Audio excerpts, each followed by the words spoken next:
She was there, dumadalaw kay Senator Bong when he was incarcerated for 4.5 years. She was always there, never gave up, dumadalaw kahit hirap pumasok sa Campo Crame.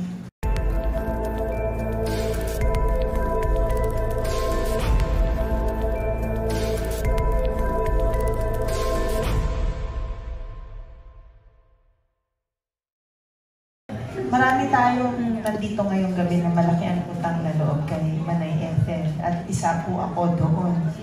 I started in the business noong 1981. My discoverer, Nora Calderon, first brought me to Manay Ethel, El Oro.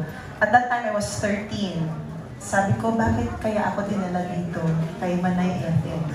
Parang feeling ko, parang first step siya bago ko dalhin sa Regal. Siya yung unang kumikilatis kung papasa ba to kay Mother Lily. Yun yung pakiramdam ko. Parang gatekeeper siya. Pag hindi pumasa ka sa kanya, hindi lulusot, hindi uubra sa Regal. So anyway, awa ng Diyos, pumasa. Dinala ka agad ako kay Mother Lily and the rest was history. Isa pang bagay na utang na loob ko kay Manay Ethel, wala pong Lani Mercado kung wala si Manay Ethel, pati si Ricky Lo, dahil sila ang nagbigay ng pangalan na Lani Mercado sa akin. Kung ginamit ko yung biological name ko, ay napaka-holy, hindi ko papasa. Oo. Kung naging madre ako, papasa. Dahil ako ay Jesusa Victoria Hernandez. So, hindi pang showbiz ang pangalan ko. So, bakit ba Lani? Sabi ni Ricky Lo at saka ni Manay Ethel, matagal na daw na hindi napapangalanan ng isang artista na Lani. Matagal pa since Lani Oteiza. Kung natatandaan nyo din sa mga matatagal na sa industriya, Lani Oteiza is the wife of Al Quinn, the director. So noon nauso din si Lani Hall. Kaya favorite ko rin si Lani Hall. So Lani Mercado dahil sa kapatid ko, si Millie Mercado, who was then part of the industry earlier in the 70s, late 60s. So, the rest was history hanggang sa naging Regal baby na ako. Lagi ko siyang nakikita sa mga press conferences. At talagang, kumbaga, she's very respected, highly respected and loved by all. Hindi lang artista, pati mga producers. Hindi kompleto ang isang press conference kung walang Manay Ethel Ramos. Hanggang sa dumaan ng mga taon, naging publicist ko o PR ko si Ate Chit. Well, siguro hindi matatapos ang gabi nito dahil kung hindi ko sasabihin na si Ate Chit ang nagpakilala sa akin kay Bong Revilla. Kaya ako, ayan na. Alam niyo na. Okay.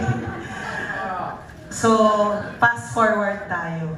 Naging asawa ko si Senator Bong at magmula nung alam ko na nagsimula kami bilang husband and wife, lahat ng pelikula ng asawa ko, si Manay Ethel ang humahawak halos ng mga press conferences.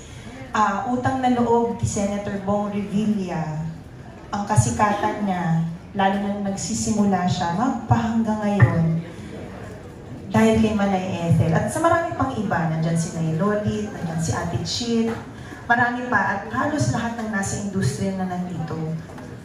Lagi kong naaalala si Manay Ethel na hindi siya bumitiw sa amin sa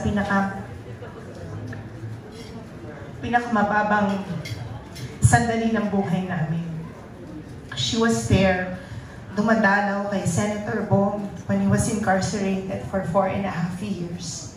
She was always there, never gave up, dumadalaw kahit hirap pumasok sa Campo Crame. She would give Bong advice all the time, pinapalakas niya ang loob ni Senator Bong at ng pamilya namin at lahat, at buong pamilya namin, pati sa mga kapatid ni Senator Bong. Kaya she is well loved by the family, by the whole family. At naalala ko pa, noon kwento sa akin ni Bong, na si Manay Ethel, si Ate Chit, handle the PR also of Imus Productions nang si Daddy pa ang nagpo-produce ng mga pelikula. At nang nanumbalik ang Imus Productions sa pagpo-produce na sina Bong at mga kapatid niya ang nagpo-produce, nandyan pa rin si Manay Ethel. So, kumbaga, ilang generations ang hinandle niya sa pamilya Revilla pa lang. At sino bang mag-aakala na hanggang sa apo ni Ramon Revilla, si Jolo, nandyan pa rin si Manay Ethel, dahil ninang ni Jolo, si Manay Ethel. So, kapag may problema doon, din noon ng mga panahon na yon si Jolo, andyan ang Manay Ethel, nagbibigay ng advice. Hindi lang siya godmother. Nanay na siya, lola pa siya ng mga anak ko. So, she holds a very big space in all of our hearts, in our family's hearts. At ako'y nandito para magpasalamat sa iyo, Manay Ethel. You are a big loss to the industry. You are irreplaceable. Hindi ka artista, but you shine a big star in heaven. Napakalaki mong bituin sa langit at bituin sa aming mga puso. Dahil maraming tao ang may utang na loob sa hindi lang mga artista, hindi lang mga kasamahan mo sa press, hindi lang mga producers.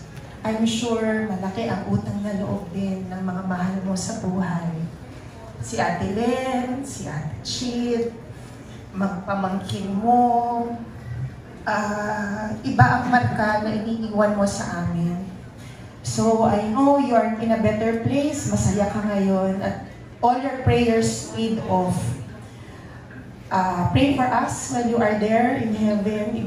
I-hello mo kami kay Daddy, kay Mami, at sa lahat ng mga nandyan na kasama mo sa langit.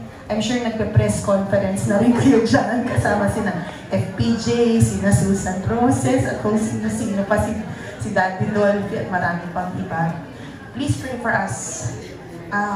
We love you very much and we will miss you. Salamat po.